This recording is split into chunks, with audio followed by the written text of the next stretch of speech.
네, YTN 라디오 황보선의 출발새 아침 3부 시작합니다. 자, 진보와 보수를 넘나들면서 정치권의 매 현안마다 통쾌한 시원한 사이다 같은 한방 비판을 날리는 논객입니다. 자, 정치권 여기에서 이분만큼 가리지 않고 비판한다 해서 모두 깎기 인형이라는 별명도 얻은, 그러나 본래는 미학자시죠. 진중권 전 동현대 교수 저희 스튜디오에 나오셨습니다. 안녕하십니까? 예, 안녕하십니까? 네. 요즘 코로나19 계속해서 또 잘못하면 또 그 사회적 거리도 3단계 올라갈 것 같은데 요즘 생활 어떻게 많이 변하셨죠? 변할 거 없습니다. 네? 저는 그냥 히키코모리로 예. 코로나 이전부터 집에서 틀어박혀가지고 아무 데도 안 나가고 네. 그냥 글만 쓰고 생각하고 책 쓰고 네. 공부하고 이렇게 지내고 있습니다. 네, 알겠습니다. 자, 먼저요. 일단 진 교수께서는 페이스북에 글 올리시면 이제 기자들이 거의 기다렸다는 듯이 이제 받았습니다. 이제 이게 일각에서는 진중권 저널리즘이나 이런 식으로 해서 또 약간 우려하는 시각도 보이기도 하고 하는데 네. 이런 현상이 왜 있다고 보시는 겁니까? 사실은 제가 페이스북을 하게 된 동기에는 영향력을 갖겠다 이런 생각보다는 저한테는 사실 코로나 바이러스가 그 전에 시작됐거든요. 그러니까 조국 바이러스라 그러나요? 사람들이 다 좀비가 된 것 같더라고요. 네. 그래서 말통하는 사람들을 좀 모아보자. 그래서 페이스북에서 글쓰기를 시작했고 지금 팔로워가 35,000밖에 안 됩니다. 35,000원이고 그래도 이쪽 저쪽 떠나가지고 말통하는 사람들끼리 소통할 수 있는 공간을 만들자 이런 의도였고요. 사실은 그동안에 일절 인터뷰 같은 거 다 거절하지 않았습니까? 기자 방송 출연 이런 것들 다 제안 오는 거 다 거절하고 그냥 우리끼리 모여서 얘기할 수 합리적으로 이성적으로 소통할 수 있는 사람들끼리 얘기하자 이랬는데 이게 좀 언론에 보도가 되면서 이른바 이제 진중권 저널리즘이라고 비판하는 사람들도 있던데 갑자기 영향력을 갖게 된 것 같습니다. 그렇게 된 이유는 첫째는 이쪽에서 정부가 잘못될 때 비판하는 목소리를 가진 사람들이 이른바 우리 같은 좌파 지식인들이었잖아요. 네. 이 사람들이 몽땅 다 기득권의 일부가 돼가지고 그들과 유착이 돼버려서 발언을 안 해버려요. 그다음에 그들과 유착되지 않은 사람들 같은 경우에 두려워합니다. 왜냐하면 대깨문이라는 세력 자체가 아주 폭도 집단이 돼가지고 한 개인을 집요하게 공격하거든요. 신상을 깐다라든지. 여기에 대해서 저 같은 사람이 워낙 맷집이 튼튼하니까 괜찮은데 보통 사람들은 견뎌내지 못하니까 침묵을 해버리죠. 그러는 가운데서 누군가 말을 해줘야 할 사람이 있는데 유일하게 제가 그 말을 하니까 기자들이 이제 페이스북에 와서 그거를 보도를 하는 경우도 있고 기자들 같은 경우에도 자기들이 분명히 코멘트가 들어가야 되잖아요. 어떤 사안을 보도할 때는 시각이 들어가야 되는데 그 시각을 냈다가는 신상까지 까이고 그다음에 기자 리스트까지 만들어서 조리돌림 당하고 아니면 백중대인한테 테러를 당하는 이런 사태이기 때문에 제 말을 좀 자기들 하고 싶은 말을 제 말을 빌어가지고 보도하다 보니까 이런 사태가 벌어지는 게 아닌가 생각합니다. 예. 그럼 어떻게 보면 진 교수께서 그 기자들이 맞아야 될 몇 가지 대신 맞는. 네, 그래서 많이 문자를 많이 받는데 저는 좀 말씀드리는 게 응원 좀 그만하시고요. 좀 발언을 좀 하시라고 대신. 예. 자, 지금 진중권 전 동현대 교수와 인터뷰 중인데요. 유튜브에서 YTN 라디오 검색하시면 보이는 라디오로도 함께 보실 수 있습니다. 자, 방송 들으시면서 의견 주실 분들은 샵 0941번 50원 유료 문자로 보내주시면 방송에서 소개해드리겠습니다. 자, 진 교수님, 원래 미학 전공 아니십니까? 예. 네, 미학 오디세이 책도 쓰셨고. 강조 좀 해 주십시오. 제가 쓴 감각론의 역사 이거 한국 학술원에서 우수저서로 뽑혔습니다. 이런 건 하나도 강조가 안 되고 맨날. 그러니까요. 옛날에 2013년인가 14년인가도 그 미학 오디세이 새로 판으로 휴머니스트 출판사에서 새로 그때 내시면서 기자회견도 하시고. 그때까지만 해도 계속해서 정말 전문적인 정말 미학 지금도 하고 있습니다. 지금도 하고 계신 거예요. 보도를 안 해주셔서 그렇지. 자, 언론사 여러 곳에서 지금 진 교수님 말씀 잘 들으시고 미학 전공자로서의 책도 좀 소개 좀 해주시고 하시면 좋겠습니다. 자, 그러면 근데 이제 미학 전공하셨음에도 불구하고 이제 이렇게 목소리를 키우게 되신 계기가 아무래도 이제 지난해 그 조국 사태 이른바 이게 지나면서부터 아니겠습니까? 그때 사실은 그 전에 제가 한 3년 전에 이제 트위터가 그때 제가 거의 90만이었는데 팔로워. 그거 이제 그만두고 조용히 지냈죠. 한 3년간을. 조용히 지내다가 우리 학교에서 그런 일이 벌어졌잖아요. 근데 저로서는 좀 난감했던 게 한편으로는 조국 전 장관이 제 개인적으로 친구이기도 하고 다른 한편은 공적인 측면이 있잖아요. 제가 평소에 공직자에 대한 검증을 아주 철저해야 된다라고 주장을 해왔고 그게 이제 충돌하는 순간에 사실은 제가 할 수 있는 건 그냥 반대 입장을 당에다 표명하고 예. 당에서 찬성을 하지 않았습니까? 정의당에서. 그래서 당에다가 탈당계를 내는 것. 그래서 나는 그래도 내 양심을 지키겠다. 예. 그 정도 선에 머물렀어 있죠. 그러다가 본격적으로 발언하기로 이제 결심을 하게 된 거는 그로부터 3개월인가 4개월 정도 후에 예. 교육부에서 우리 학교로 이제 치고 들어오더라고요. 치고 들어온다 말씀은? 그렇죠. 와가지고 자료들 다 가져가고 쉽게 예. 말하면 총장을 몰아내기 위해서 네. 공격을 하는 걸 보고 어떤 장면이 떠올랐냐면 사실 MB 정권 때 제가 또 한 번 당한 적이 있거든요. 예. MB 정권한테. 네. 한혜종. 그때도 이제 한혜종 감사 들어와가지고 예. 털고 막 이랬는데 이걸 보면서 저 사람들이 그러면은 민주화 운동을 했다는 사람들이 과거에 그 MB 정권하고 뭐가 다른가? 예. 그리고 겪어보는 사람의 입장에서는 이 사람들이 더 악랄해요. 방법이.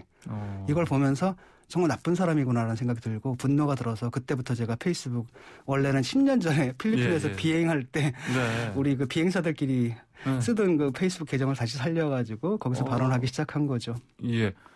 그러니까 그 정의당 탈당하신 거는 본인 뜻에 따라서 하신 것이지만 동양대에서 나오신 거는 사실상 쫓겨나신 걸로 발언을 하려면 여러 가지를 정리를 해야 되거든요. 왜냐하면 제가 이제 발언을 하게 되면 곧바로 학교에 불이익이 들어오기 때문에 일종의 청야 전술로서 그걸 하고 정의당에도 내가 이런 발언을 하게 되면 당에 피해가 갈지 모르니까 그때 제가 탈당계를 냈지만 수리가 안 됐거든요. 그래서 수리를 해달라고 했고 그걸 깨끗하게 정리한 다음에 발언하기 시작한 거죠. 예, 근데 그 이제 이런 저런 발언하시는 계기가 이제 아까 말씀드린 그 조국 사태 이른바 이 상황 때문이었는데. 아까 말씀하신 것처럼 뭐 또 친한 친분 있는 친구분이신데 이렇게 마음을 그렇게 단단히 먹으시고 심지어 이제 학교까지 그만두시면서까지 하시게 된 어떤 아주 그 특별한 어떤 그런 포인트가 있습니까? 그러니까 국회의원은 별거 아니라고 생각하거든요. 저는 300명이고 누군지 이름도 몰라요. 그런데 실제로 생활에서 말이죠. 이 사람들이 갖고 있는 권력이 어떤 건지를 제가 깨달은 거거든요. 엄청납니다. 이 사람들이 그 교육부에다 얘기를 하게 되면 교육부에서 내려오고 보통 일반의 지방대학 같은 경우에 교육부 사람들은 신이거든요. 이런 사람들이 와서 저지르는 자의적 폭력 같은 걸 보게 되면은 이런 거구나. 권력이라는 게 참 무섭구나라는 생각들을 하고 거기에 대해서 제가 이제 발언을 하기 시작한 거죠. 그리고 그 전까지만 해도 사실은 초기에는 제가 문자도 보내고 그랬어요. 격려 문자 이번에 조국 전 장관한테 잘 되라. 그랬는데 어느 순간에 청문회인가요? 그 순간에 어느 장면에서 딱 보니까 이 친구가 거짓말하고 있구나라는 게 느껴지더라고요. 그리고 학교에 있다 보니까 그 표창장이 거짓말 가짜라는 걸 전 알았거든요. 그래서 그때부터 그 거짓말을 하면은 제가 도울 수가 없거든요. 친구가 어려울 때 참말을 한다면 거기에 입각해가지고 도울 수는 있지만 거짓말을 하는 걸 보고 왜 이렇게 됐을까 이 친구가. 그리고 권력욕 같은 것에 지금 사로잡혀 있는 상태가 아닌가. 그러니까 윤리적인 문제는 윤리적으로 해결해야 되는데 윤리적인 문제를 정치적으로 돌파를 하려고 자꾸 무리수를 두고 또 거짓말에 거짓말을 거듭하고 그다음에 거기서 끝나는 게 아니라 대중들을 또 선동을 해가지고 모든 대중들로 하여금 그 거짓말을 믿게 만드는 그래서 거대한 매트릭스를 만드는 걸 보고 이건 아니다 싶어서 제가 발언을 시작한 거죠. 네. 자. 이제 신 교수님 이전에 최근에 좀 인터뷰하신 걸 봤더니 이제 태생부터 뭐 진보보다 더 좌측이었다 이런 말씀도 하셨고 그럴 정도로 이제 뭐 이른바 뭐 골수 좌파라고 하시는 것 같은데. 근데 이제 일반적인 시각으로는 이제 뭐 이를테면 일반적인 시각이 아니라 그 사람들 시각이고 그렇게 몰아가는 거죠. 나보고 보수다, 심지어는 극우다, 그 적폐다. 그렇죠. 지금은 토착외구라고 부르더라고요. 이런 게 이제 진영 논리인데 제 정체성은 제가 지키거든요. 그래서 제 정체성은 제가 결정하게 내버려두고 그런 식의 프레임 걸어가지고 사람들 공격하는 거 있잖아요. 이게 전체주의적인 거거든요. 그 민주당 사람들 생각해보세요. 민주당은 리버럴 정당인데 리버럴 정당 사람들이 어떻게 어느새 지금 파시스트들이 쓰는 이런 전체주의적 선전선동 기법들 사람을 묻어버린다라는 이런 폭력적인 기법들을 사용하고 있는 것에 대해서 심각한 문제의식을 느껴야 된다. 이것은 노무현 대통령의 민주당이 아니고 김대중 대통령의 민주당이 아니고 이해찬 대표의 민주당은 이것은 운동권 조직이지 옛날 리버럴 정당이 아니다라는 거죠. 어떤 본래의 의미의 민주당이 자기 정체성의 아니고. 배반입니다. 지금 보면 이제 사실 지금의 집권 세력이 이제 보면은 그 민주화 운동을 했던 이른바 사회 저항을 했던 옛 운동권 말씀하신 것처럼 세력들이 좀 많이 들어와 있는데 그러면 이제 이분들이 방금 말씀하신 것처럼 진정한 의미의 민주화된 어떤 정치를 하고 있지 않다. 예, 그건 왜 그러냐면은 사실 그 진정한 의미의 민주화 운동을 했던 분들은 다 돌아가셨어요. 투쟁 과정 속에서. 이분들 다 무슨 민주화 운동을 했는지는 잘 모르겠는데 어쨌든 이분들은 자기들이 했건 안 했건 그걸 가지고 정치적 자산을 삼아서 지금 기득권 세력이 됐거든요. 생각해 보십시오. 지금 국회 180석이죠. 서울시에서 한 개 구백을 몽땅 다 이들이 차지했고 시의회, 구의회, 도의회 다 차지했거든요.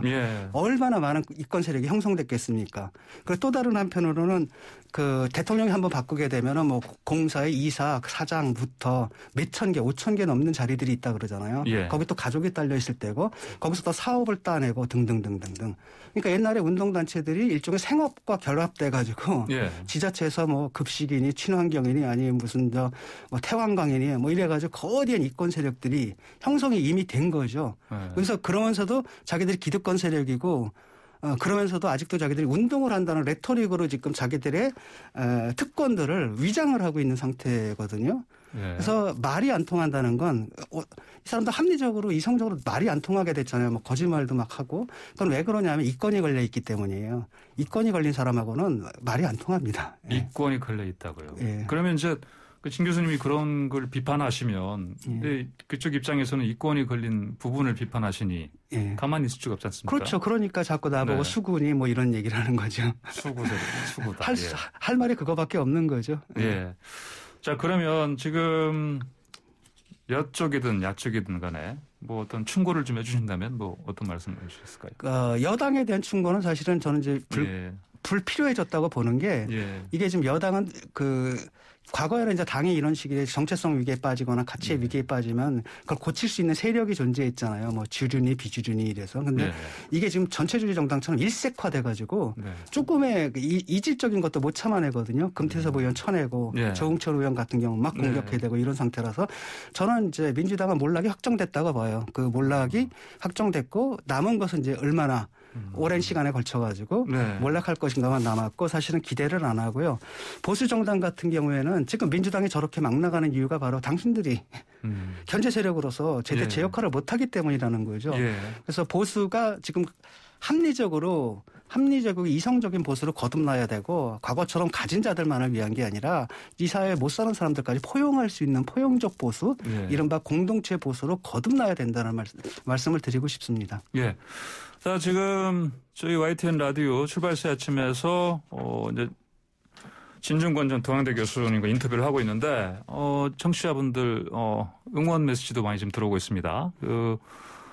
2570님, 7948님께서는 진중권 교수님을 응원합니다. 뭐 이런 의견 주셨고 또 뭐 4351님께서는 와 YTN에서 웬일이에요? 굿캐스팅 이런 거 주셨고 자 반면에 또 진 교수님 별로 안 좋아하는 의견도 있긴 합니다. 자, 의견들이 여러 가지가 있는데, 진중권 교수와 인터뷰 중인데 유튜브에서 YTN 라디오 검색하시면 보이는 라디오도 보실 수 있습니다. 방송 들으시면서 의견 주실 분들은 샵 0945번 50원 유료 문자로 보내주시기 바랍니다. 자, 지금 인터뷰 좀 잘 안 하시다가 좀 나오신 이유가 책 내신 것 때문에 나오신다고. 출판사에서 나가라고 하면 나갑니다. 아, 그러세요? 최근에 지금 보수를 말하다 이 책 내셨죠? 뭐 어떤 내용입니까? 지금 보수가 견제 세력의 역할을 해야 되는데 견제를 못하는 것은 아까 말씀하신 거죠. 국민들이 보수를 신뢰하지 않기 때문이거든요. 그런 바깥의 시선을 보수적인 분들한테 제가 전달하고 싶었어요. 제가 볼 때는 보수가 자기 안에만 갇혀 있는 것 같아요. 그래서 자기를 객관화해서 자기를 보고 그다음에 상대에 대한 정확한 견해, 이른바 지피와 지기를 해야 되는데 지피도 안 되고 지기도 안 되는 상태이기 때문에 그러니까 정보를 비판할 때는 제대로 비판해야 되는데 아직도 뭐 공산당이니 아니면은 뭐 정북 좌파니 아니면 주사파니 이런 식의 좀 빗나간 비판만 하다가 오히려 자기들만 욕먹는 상태고 지기가 안 되니까 자꾸 망언들이 나오는 거예요. 예를 들어서 최근에도 이제 이해운 의원이 그런 말 했잖아요. 26억짜리 전세 산다. 그러니까 이게 바깥에 있는 사람의 시선으로 보면 그게 얼마나 말이 안 되는지 아는데 아마도 강남 사시는 분들한테는 26억짜리 전세 살면 서민인가 보죠. 무슨 이런 겁니다. 그러니까 바깥의 시선들 내가 이런 말을 하게 되면 과연 바깥에서 나를 어떻게 볼까 이렇게 자기 객관화가 좀 안 되거든요. 그래서 여러 가지 조언을 담아서 지금 보수가 너무 낡았다. 과거의 보수는 이렇지 않았다. 나름대로 과거의 보수는 역동적이었기 때문에 그 덕에 사실은 한국을 갖다가 50년, 60년 동안 그러니까 저는 보수가 정말 포갑 정치로만 이 땅을 통치할 수 있었다고 믿지는 않거든요. 예. 상당 부분 포갑도 있었지만 다른 한편으로는 분명히 시대 정신에 맞는 일들을 해왔기 때문에 그렇게 오랫동안 집권해 올 수 있었다라고 하는데 네. 과거의 그 역동적인 시절의 보수를 한번 생각해봐라.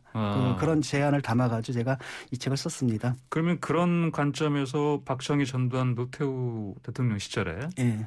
대해서 언급하신 걸로 지금 알고 있습니다. 그렇죠. 어느 정권이든 간에 보수 정권은 우리 그 시대에 요구되는 국가적 과제를 나름대로는 해왔습니다. 예. 박정희 정권은 예. 뭘 했습니까? 산업화를 했죠. 예. 그 가운데서 사실 민주주의를 탄압하는 그런 부정적인 역할을 했지만은 적어도 산업화라는 건 우리 사회에 필요했던 거고 그런 과제를 너무나 잘했던 거고 전두환은 정말 포괄적인 정권이었지만 예. 나름대로 그것 때문에 예. 뭐 자유화를 한다라든지 그 무엇보다도 국가 주도의 경제를 시장 경제로 바꿔놓는 역할. 그건 전두환 전 대통령이 잘 몰라가지고 민간한테 맡겨놔서 그랬다는 얘기도 있는데. 그때 과외도 금지하지 않았습니까? 그때 뭐 과외 금지도 하고 그랬고요. 그다음에 노태우 정권 같은 경우에는 냉전 이데올로기 스스로 해체시켰거든요. 우리는 그때는 소련 얘기를 하면 잡아가더니 자기들이 그냥 뭐 소련하고 국교를 맺는다라든지 그리고 나는 보통 사람이에요라고 하면서 대통령에 대한 풍자를 허용했던 거. 요즘은 대통령령 못 하잖아요. 이런 것이 있었던 거죠. 그리고 김영삼 대통령은 금융실명제 해체시키고 하나회 해체시킴으로써 우리나라의 민주주의를 비가역적인 과정으로 만들었고 또 역사 바로 세우기를 했어요. 이런 것들이 보수를 끌고 왔던 힘인데 요즘 보수하면은 완전히 그냥 뭐랄까 아무것도 하지 못한 이른바 수구 꼴통으로 자기 자신을 갖다 축소시켜 버렸지 않습니까? 그래서 시각을 좀 널리 가져라. 그리고 과감하게 흥묘 백묘 시정적인 관점에서 필요하다면 진보적인 정책도 쓸 수 있고 거꾸로 마찬가지입니다. 진보 사람들도 필요하다면 보수적인 정책 쓸 수 있고 이런 거지. 지금 이 시대에 뭐 보수표 정책이 따로 있고 진보표 정책이 따로 있느냐 그런 거 아니다. 거기서 좀 깨어나다. 이런 말씀을 좀 드리려고 제가 그 책을 썼습니다. 그럼 이제 야당 의원들이 좀 진 교수님 책 보수를 말하다 이 책 좀 읽고 어떻게 읽었으면 좋겠는데 문제는 뭐냐면 이런 거예요. 지금 보수 분들이 제가 막 정보 비판하면 좋아가지고 사이다들이 뭐 이런 얘기를 하는데 그거 아무짝에 쓸데없거든요. 사람이 사이다 먹고 살 수는 없습니다. 지금 가장 중요한 비판은 보수가 거듭나고 대한 세력임을 보여주는 거예요. 그러면 이제 이게 뭐 자칫 또 뭐 그러면 이게 너무 친절하게 보수 야당의 이제 어떤 뭐 선거 전략을 가르쳐 주는 거 아니냐? 뭐 이게 무슨 선거 전략입니까? 기본인 거고. 그다음에 제가 계속 민주당의 민주당이 지금 갖고 있는 문제점들 정말 철저하게 분석을 해가지고 컬럼을 갖다 몇십 개를 써서 했는데 아무런 반응이 없잖아요. 그 사람들은 제 말을 안 들으니까.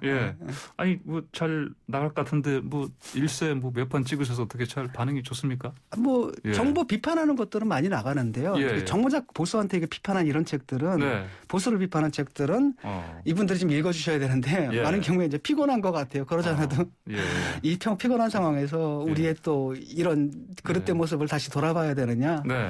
그래서 저는 원하는 게 지금 보수한테 필요한 것은 정부에 대한 비판이 아니다. 왜냐하면 저 사람들이 저렇게 막 나갈 수 있는 게 그런 거거든요. 자, 우리 그래 잘못해서 우리 막 나갈 거야. 그런데 어쩔 거야. 니들이 그렇다고 쟤들 찍을 거야라는 거잖아요.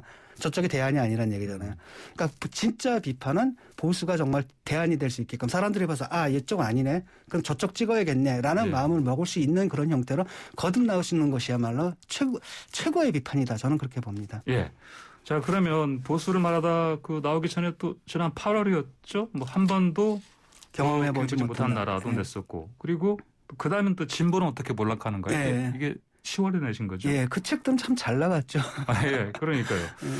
그 진보는 어떻게 몰락하나? 아까 이제 뭐 간단히 뭐 이를테면 여당은 이제 몰락하게 되겠다. 시간의 문제일 뿐이다 이렇게 말씀하시는데 이 책 내용도 좀 간단히 설명해 주시죠. 그런 걸 분석을 하는데 제가 이제 주목하는 건 뭐냐면 이분들이 자기들을 민주주의자라고 착각을 하는 부분이 있어요. 민주주의를 착각하고 있다고요. 근데 지금 우리가 민주주의란 말이 그냥 말이 민주주의지 사실 그런 의미에서 보면은 북한도 조선민주주의인민공화국이거든요. 그러니까 민주주의가 두 가지가 있는데 우리한테는 자유민주주의라는 게 있겠고 우리 시스템이 채택한 게 그다음에 또 하나는 운동권들이 갖고 있는 이른바 민중민주주의라는 게 있습니다. 이게 다수결 민주주의거든요. 그러니까 상당히 전체주의적인 건데 이것들이 반성되지 않고 검토되지 않은 채 이 사람들이 지금 정치권에 들어와 가지고 그대로 하다 보니까 이상한 낯선 것. 지금 우리 사회에서 벌어지는 게 대개 이거거든요. 자유민주주의의 기본 시스템들을 자꾸 망가뜨리잖아요. 근데 저 사람들은 더 큰 대의가 있고 예. 그렇게 하는 것이 더 참된 민주주의다라고 믿는 예. 이런 사태가 지금 벌어지는 거예요. 그래서 그 점들을 제가 분석을 한 겁니다. 굉장히 지금 위험한 상태고 이게 계속 진행된다라고 한다면 우리가 87년 이후에 예. 투쟁을 통해서 싸워왔던 우리 사회 시스템들이 있죠. 시스템들이 다 망가질 위험에 있다. 예. 지금 대통령이 검찰총장을 쳐내고 싶어도 못 쳐내죠. 예. 그럼 왜 그러냐면은 그 법 시스템이 법치주의의 시스템이 살아있기 때문에 못하는 거거든요. 그런데 이게 계속되게 되면 이것들이 다 망가지게 되면 나중에 어떤 일이 벌어지느냐. 왜냐 검찰총장이 저렇게 당하는데 우리 같은 일반적인 서민들은 그냥 하나 날리는 건 일도 아닌 거죠. 네. 예. 자 지금 검찰총장 말씀하셨는데 그거 여쭤봐야 되겠습니다. 그 윤석열 검찰총장에 대해서 이제 정직 2개월 확정이 됐고. 바로 또 추미애 장관이 뭐 사퇴한다고 했습니다. 예. 이 상황을 어떻게 읽으십니까? 그러니까 해임을 시키려고 했는데 해임을 못한 거죠. 왜냐하면 민주주의 시스템이 있거든요. 네. 그래서 첫 번째는 뭐가 있었냐면 법원에서 일단 직무정지, 집행정지 명령을 딱 내려버렸잖아요. 예. 그러니까 일패를 한 거죠. 저쪽에서. 네. 두 번째로는 감찰위원회에서 이거 징계가 말이 안 된다라고 얘기를 해버렸거든요. 네. 세 번째는 이제 법관회의에서 그 판사 문건 이런 게 그거 안건에 이제 올리지 않기로 부결을 해버렸단 말이죠. 그게 문제가 안 된다는 얘기잖아요. 그러니까 법리적으로는 자유민주주의 시스템 우리나라가 법치주의인데 법치주의 국가에서 법적으로 문제 삼을 게 없다는 게 너무나 분명해지니까 저쪽에 명분을 잃어버린 거죠.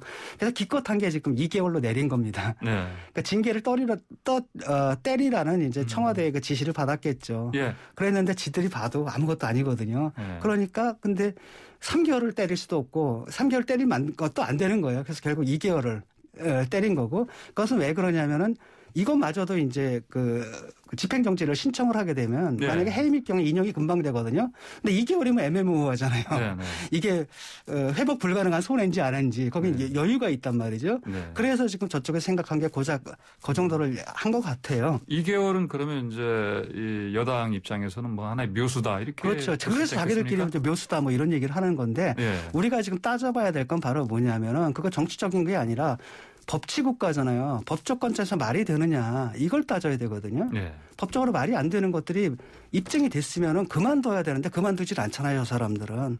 근데 이게 무서운 거라는 겁니다. 네. 여러분들 이게 허용이 되면은 다른 모든 것들이 허용되고 지금은 검찰이지만 바로 다음에 이제 사법부예요. 네. 공수처에는 누굴 수사하게 돼 있냐 판사를 수사하게 돼 있습니다. 네. 그러면은 얼마 전에 봤죠.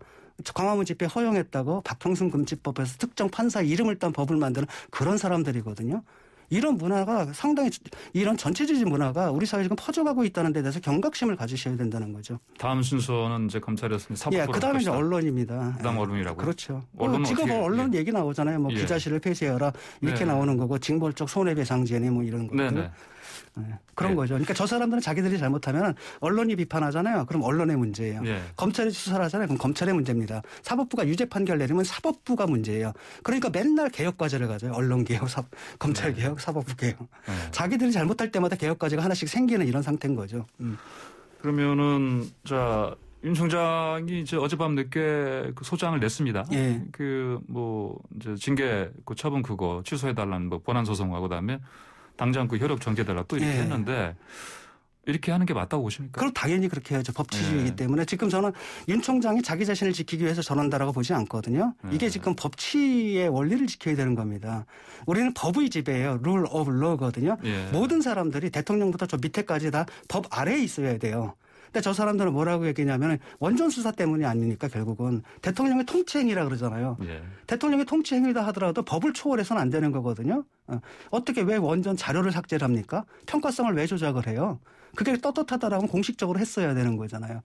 그러니까 자기들은 대통령을 법 위에 놓는단 말이죠. 그런 다음에 밑에 사람들한테는 우리 국민들한테는 뭐냐면 법을 강요해요.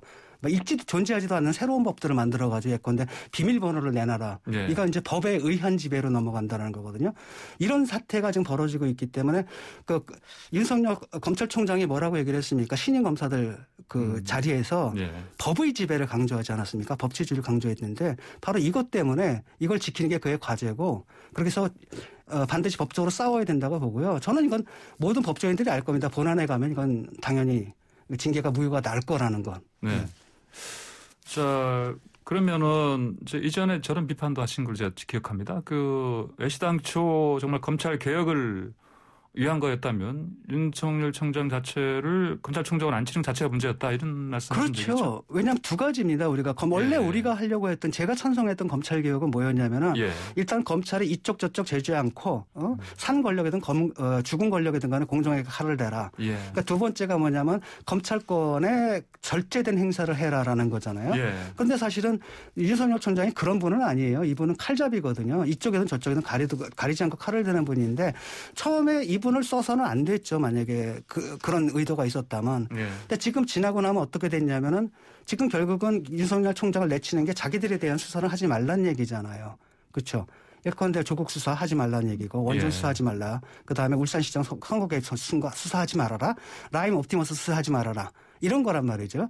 그러니까 죽은 권력에는 정말 철저하게 칼을 댔잖아요. 지금 적폐청산이라는 이유로 대통령 둘을 감옥에 보냈단 말이에요. 그런데 자기들의 비리는 손도 대지 말라.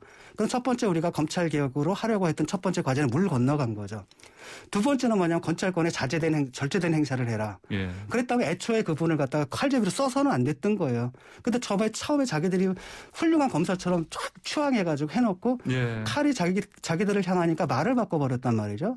그리고 그다음에 지금 무리한 수사를 지금 누가 하냔 말이에요. 추미애 사단이 하고 있거든요.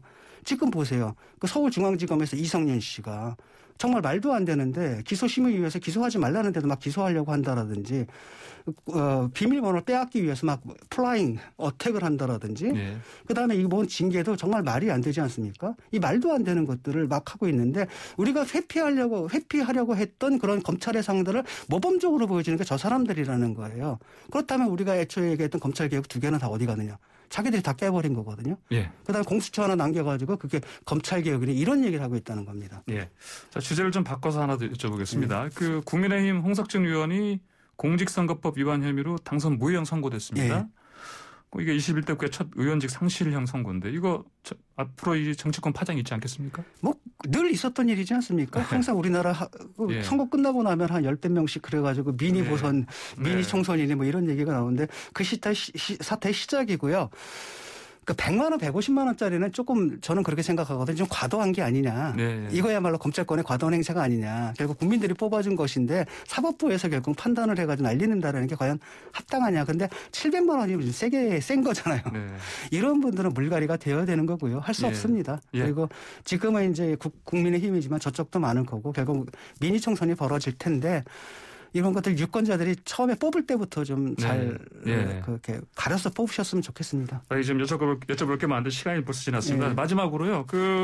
앞으로도 전투적인 이런 논객으로서의 뭐랄까요 생활 계속 하실 겁니까? 지금 문제는 뭐냐면 그 진보를 좀 재구성하는 게 문제라고 보거든요. 진보의 재구성이요? 진보라는 이름을 저 사람들이 가져가가지고 더럽혔어요. 그래서 이제는 진보 그러면 위선의 대명사가 됐지 않습니까? 진보를 더럽혔고 진보가 위선이다. 그래서 지금 그게 아니다. 아직도 우리 사회에 진보의 가치 남아있고 우리가 추구해야 할 진보의 가치가 무엇인가 이걸 다시 재구성하고 재구축하는 작업들을 좀 차분하게 하고 싶습니다. 알겠습니다. 자, 진보 보수 넘어들면서 정치권에 계속해서 그 따가운 비판 계속 해오신 진중권 전 동아대 교수와 오늘 함께했습니다. 오늘 말씀 잘 들었습니다. 감사합니다. 감사합니다. 황보선의 출발새 아침 3부 마칠 시간 됐습니다. 서울에서 코로나 확진자가 병상을 기다리다 사망하는 사건이 있었죠. 서울시 병상 확보가 비상 상황입니다. 관련 소식은 김우영 서울시 정무부시장과 딱 2분 뒤에 연결해서 인터뷰하겠습니다. YTN 라디오 황보선의 출발새 아침 4부 시작합니다. 코로나 신규 확진자 수가 1014명 기록했습니다. 그 전날에 이어서 이틀 연속 1000명대인데 특히 서울에서는 역대 최다인 423명을 기록했습니다. 빠르게 늘어가는 확진자 수로 서울시 병상 확보에 비상이 걸렸습니다. 관련해서 김우영 서울시 정무부시장 연결해서 알아봅니다. 안녕하십니까? 네, 안녕하십니까? 지금 기사들 잇따라서 일면 기사로요. 서울시 중증 환자 병상 문제 지금 어떤 지적하고 있습니다. 나흘째 입원을 기다리던 환자가 사망했다는 소식도 나왔고요. 지금 서울시 병상 상황 어떻습니까?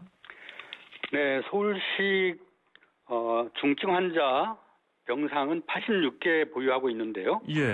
사용을 85개 해서 1개 남아 있고요. 감염병 전담병원은 82% 가동 중입니다. 예, 80%요. 네, 생활치료센터는 47.2% 여유가 있습니다. 예. 그러면은 지금 코로나 확진 받았는데 입원하지 못하고 대기 중인 확진자 수 한 몇 명 정도로 볼 수 있습니까? 네, 지금 현재 병상을 기다리고 있는 배정 대기자가 166명입니다. 166명이요. 나머지는 이제 주로 그 생활치료센터 이쪽으로 가는 이제 그 경증 혹은 무증상 그런 분들이고 이제 병실의 대기자는 현재 166명이 대기하고 있는데요. 이거는 병실이 없어서 못 가는 게 아니고 이제 배정을 기다리는 경우입니다.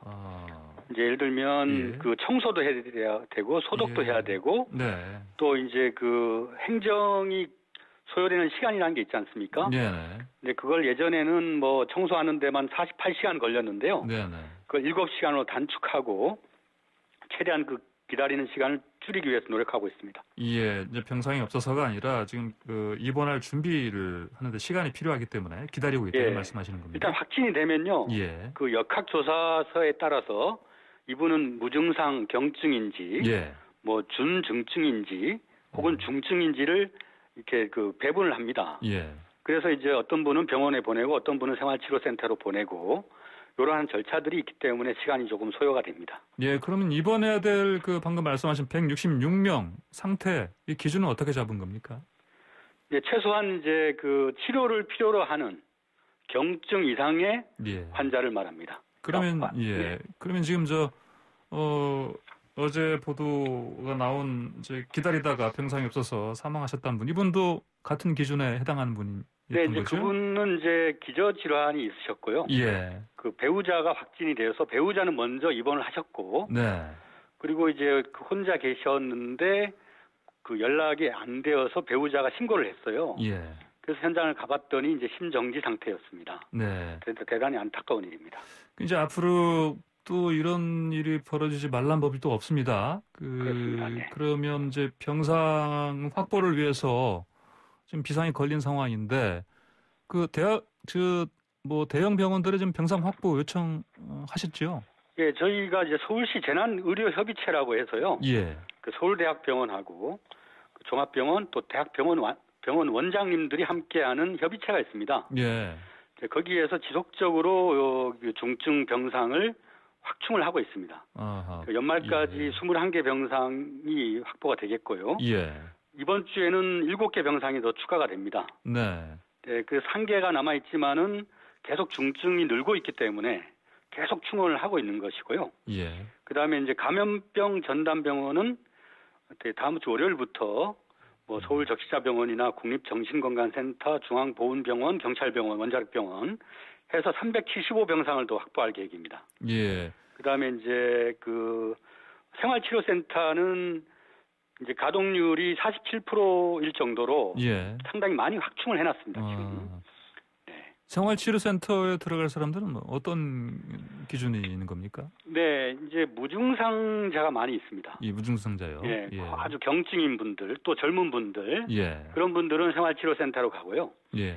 입원 치료가 필요한 경증, 그 다음에 그 중등증, 중간 정도 되는 어떤 환자들은 감염병 전담병원으로 가고요. 그다음 인공호흡기 이상의 치료가 필요한 환자는 중환자 치료 병상으로 배정을 합니다.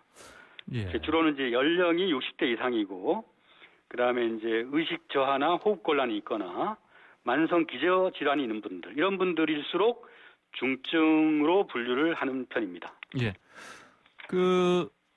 서울 시민에 대해서 코로나 전수 검사 시행하겠다. 이런 계획이죠?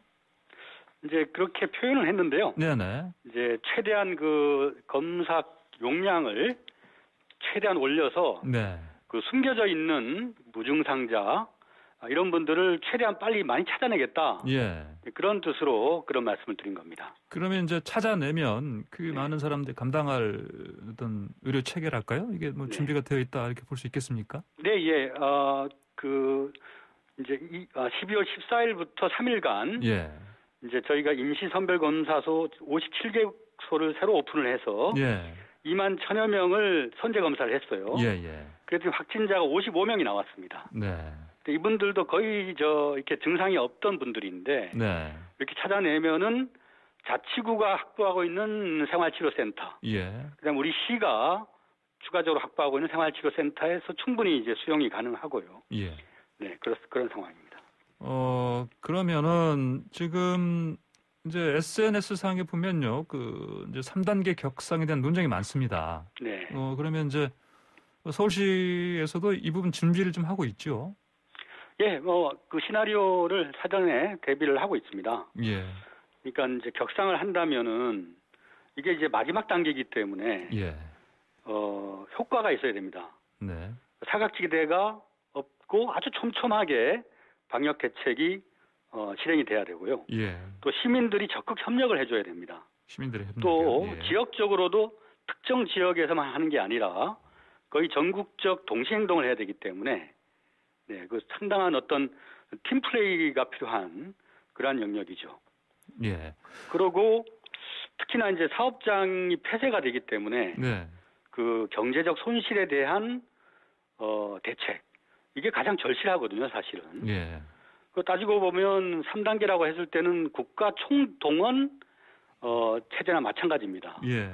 그러면은 국가가 갖고 있는 재정적 여력을 최대한 활용을 해서 그 국민들이 그러한 총동원 체제에 합류하고 예. 적응하도록 좀 뒷받침을 해야 되지 않나 그런 생각을 하고 있습니다. 예, 그 사회적 거리두기 격상 당연히 그 정부와도 협의를 하시지 않겠습니까? 네네. 네. 그러면은 지금 협의를 하시는 지금 상황에서 보셨을 때 어떻습니까? 당장 이런 시일 안에 격상될 가능성도 좀 있다 보십니까? 항상 이제 대비는 해왔고요. 예. 겨울 대유행이 이제 있을 것이다 예측이 있었고, 그런데 지금 이제 그 선별 검사 숫자를 하루에 한 2만 명 정도 더 늘렸습니다. 예, 예. 그러니까 12월 11일자로 16,000명 했거든요, 서울이. 네네. 근데 어제는 37,000명까지 늘렸습니다. 예.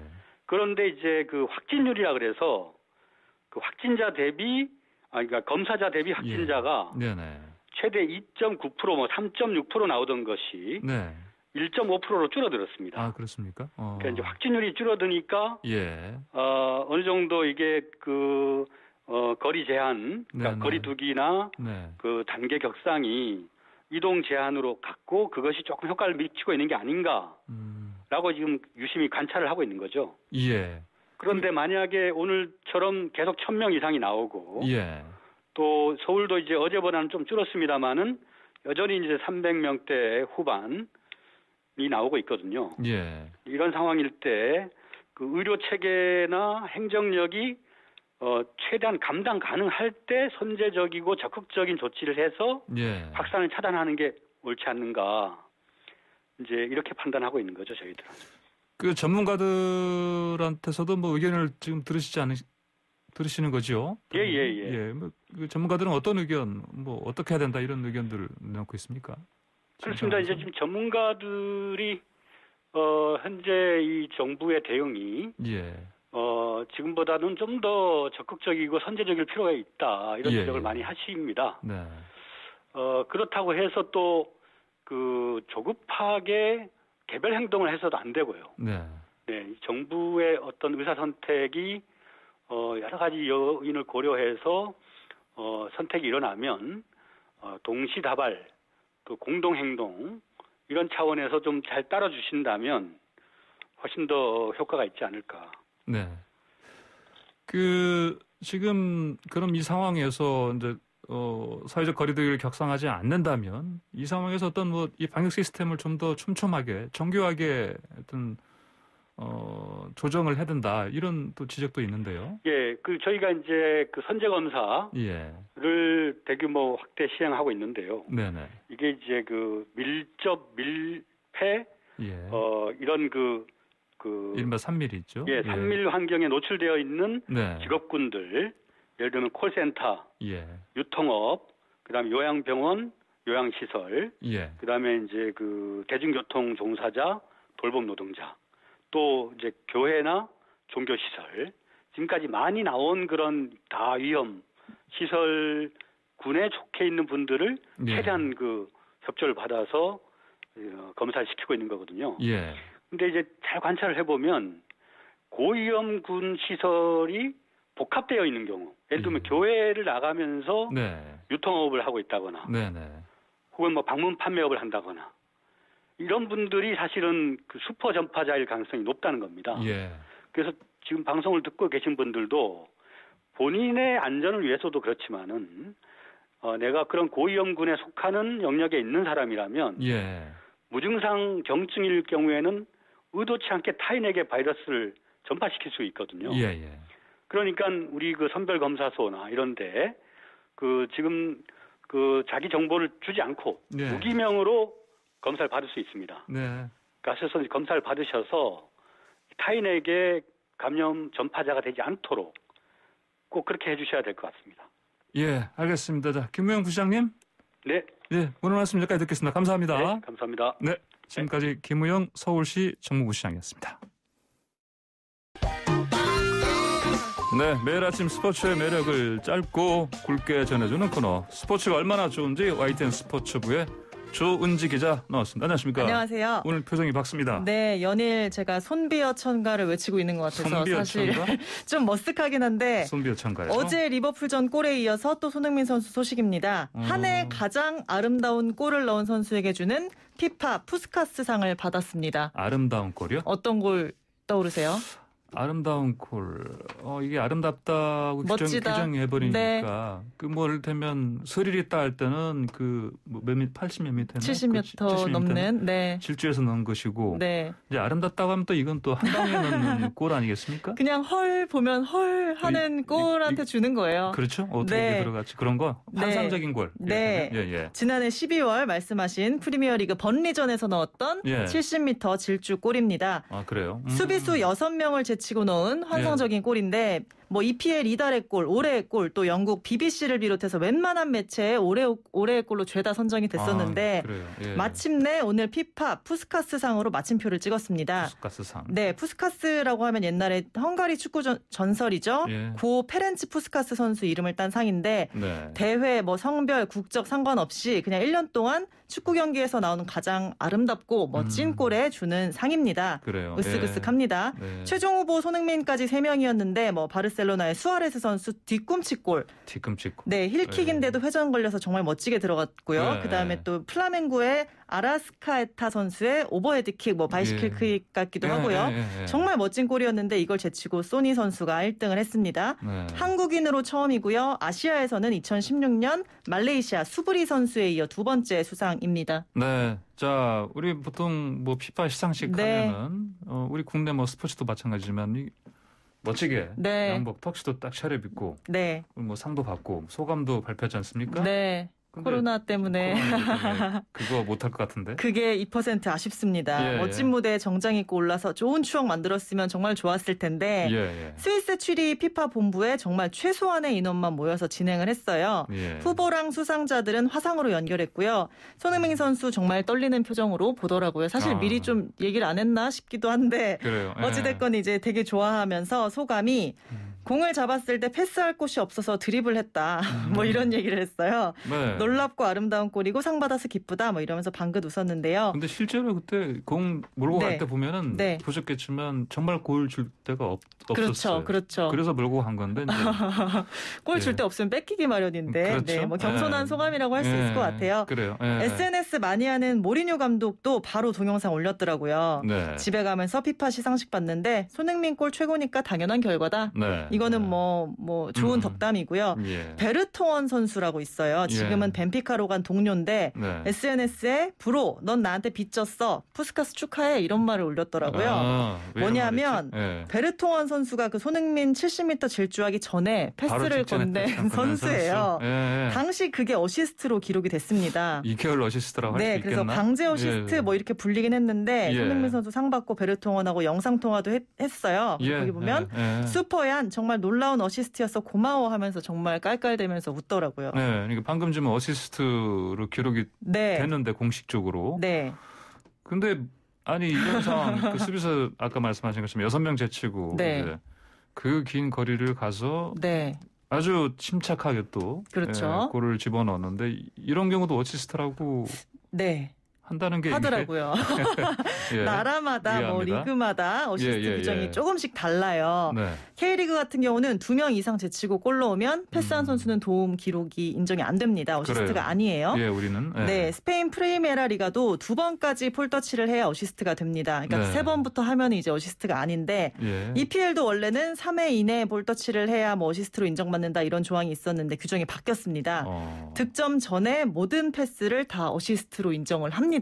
그래요? 네, 그래서 이제 페널티킥이나 사실 프리킥 유도한 선수도 어시스트냐, 뭐 골대 맞고 나온 공을 넣을 경우 그 골대를 맞춘 선수도 어시스트냐, 뭐 이런 다양한 상황들에 대해서 규정이 리그마다 다 차이가 있습니다. 조은지 기자는 어느 게 마음에 드세요? 전 이거는 사실 어시스트는 아니라고 봅니다. 다시 제가 한번 봤는데 그 손흥민 선수한테 준 것도 아니에요. 그냥 이렇게 수비 쪽으로 이렇게 본인들 위험 지역으로 오니까 걷어낸 건데. 걷어낸 거죠? 네. 그래요? 네. 어이없는 어시스트. 네, 뭐 넉살이라고 재밌게 보시면 될 것 같습니다. 저도 비슷한 의견입니다. 네. 자, 다른 소식도 짚어보죠. 아이스하키 협회장이 또 논란이라고 하네요. 네, 체육계 선거의 계절인데 어제 대한 아이스하키 협회장에 최철원 M&M 대표가 당선이 됐습니다. 최태원 SK 회장의 사촌 동생으로 딱 10년 전에 고용 승계해달라고 SK 본사 앞에서 시위했던 화물차 기사를 야구 방맹이로 폭행한 뒤 맷값이라며 2천만 원을 건넸던 그 주인공이에요. 관련 재판에서 1심은 징역 1년 6개월 실형이 나왔고 2심에서 집행유예가 나왔습니다. 이게 영화 베테랑의 소재로 굉장히 유명하죠. 어제 회장 당선 기사 제목 보니까 뭐 그 유명한 데다 어이가 없네 뭐 이런 게 많더라고요. 이른바 이제 문제인물이 수장으로 옹립된 건데 공약 보니까 뭐 아이스하키 전용 시설 확충하겠다, 실업팀 창단하겠다 뭐 이런 수건 사업들 많이 내놨고요. 경기인들의 아무래도 압도적인 지지를 받을 수밖에 없지 않았나 이런 생각이 듭니다. 뭐 그러면 이게 뭐 당선 되면 취임? 되는 거예요? 대한체육회 이제 승인을 받아야 돼요. 체육회 회원 종목 단체 이제 보면 임원의 결격 사유라는 규정이 있는데 사회적 무리를 일으킨 사람은 임원이 될 수 없다 이렇게 돼 있거든요. 아이스하키 협회는 법적 자문 받았는데 맥값 폭행은 문제 없다 뭐 이렇게 얘기를 해서 이제 회장으로 뽑기까지 한 겁니다. 근데 이제 체육회는 이걸 사회적 무리냐 이걸 판단을 해야 되는데 좀 난처한 표정이죠. 문체부 같은 경우도 체육회와 상의하겠다, 협의하겠다 얘기를 했고요. 저는 이제 당연히 이제 논란이 되는 건 맞고 경기인 입장도 일부 이해가 되는 측면도 있는 게 종목의 저변 확대나 성적의 기반이 사실 돈이잖아요. 그래서 이제 아무래도 모실 수밖에 없다 뭐 이런 입장인 건데 사실 대중의 정서나 상식과는 굉장히 동떨어진 측면이 분명히 있는 거라서 고민이 깊어질 수밖에 없을 것 같습니다. 자, 오늘 여기까지 듣겠습니다. 감사합니다. 감사합니다. 지금까지 YTN 스포츠부 조은지 기자였습니다. 황보선의 출발사 아침 여기서 마칩니다. 저는 다음 주 월요일에 다시 뵙겠습니다.